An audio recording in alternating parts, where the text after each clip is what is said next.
Assalamualaikum warahmatullahi wabarakatuh. Kami dari kelompok 2 ingin mempresentasikan hasil makalah kami, yaitu tentang memahami karakteristik pendidikan IPS dan landasan filosofi pendidikan IPS.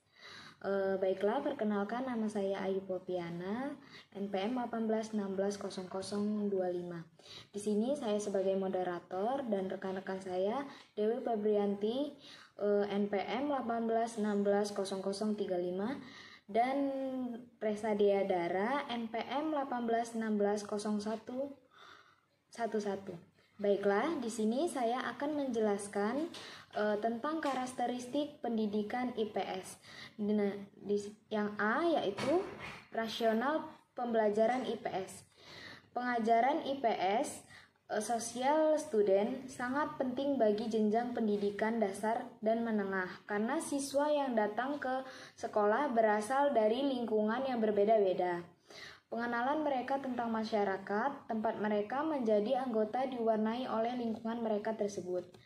Rasionalisme pembelajaran IPS untuk jenjang pendidikan dasar dan menengah adalah agar dapat siswa mensistematiskan bahan informasi dan atau kemampuan yang dimiliki tentang manusia dan lingkungan menjadi lebih bermakna, lebih peka dan tanggap terhadap berbagai masalah sosial secara rasional dan bertanggung jawab, mempertinggi rasa toleransi dan persaudaraan di lingkungan sendiri dan antar manusia. Assalamualaikum warahmatullahi wabarakatuh. Nama saya Dewi Febrianti, NPM 18160035. Di sini saya akan menjelaskan tentang karakteristik pendidikan IPS SD dan tujuan IPS. Yang pertama yang akan saya jelaskan adalah karakteristik IPS SD. Pendidikan IPS itu merupakan gabungan ilmu-ilmu sosial yang terintegrasi atau terpadu. Terus karakteristik IPS bisa dilihat dari materi dan strategi penyampaiannya. Yang pertama, materi IPS.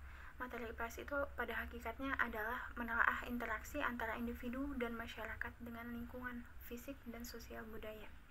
Kemudian materi IPS dibagi menjadi 5 macam, yaitu segala sesuatu atau apa saja yang ada dan terjadi di sekitar anak sejak dari keluarga, sekolah, desa, kecamatan sampai lingkungan yang luas negara dan dunia dengan berbagai masalahnya. Yang kedua, itu ada kegiatan manusia, misalnya mata pencaharian, pendidikan, keagamaan, produksi, komunikasi, dan transportasi.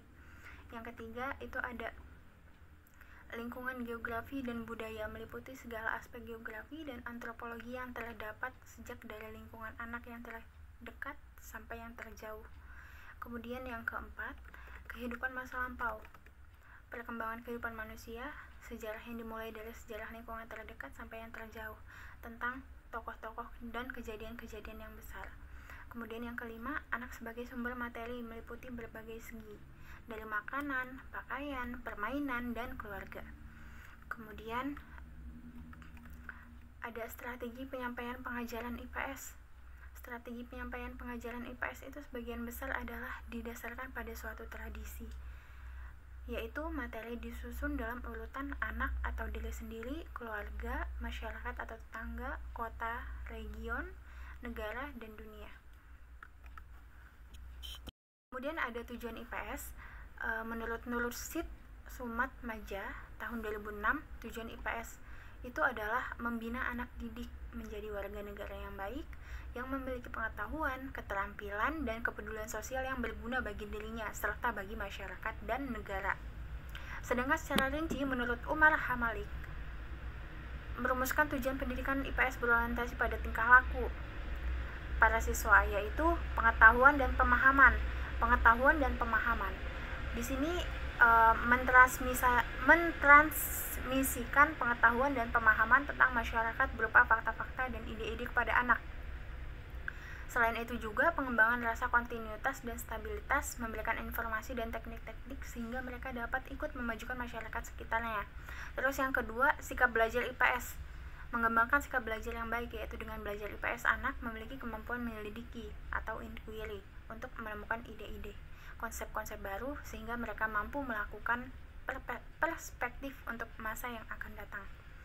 Kemudian yang ketiga, Ada nilai-nilai sosial dan sikap. Anak membutuhkan nilai-nilai untuk menafsirkan fenomena dunia sekitarnya, sehingga mereka mampu melakukan perspektif.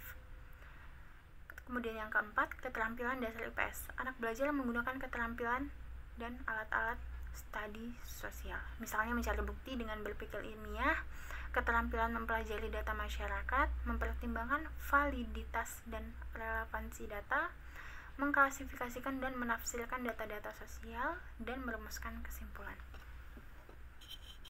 Saya Resa Diadara akan melanjutkan presentasi landasan filosofi pendidikan IPS SD.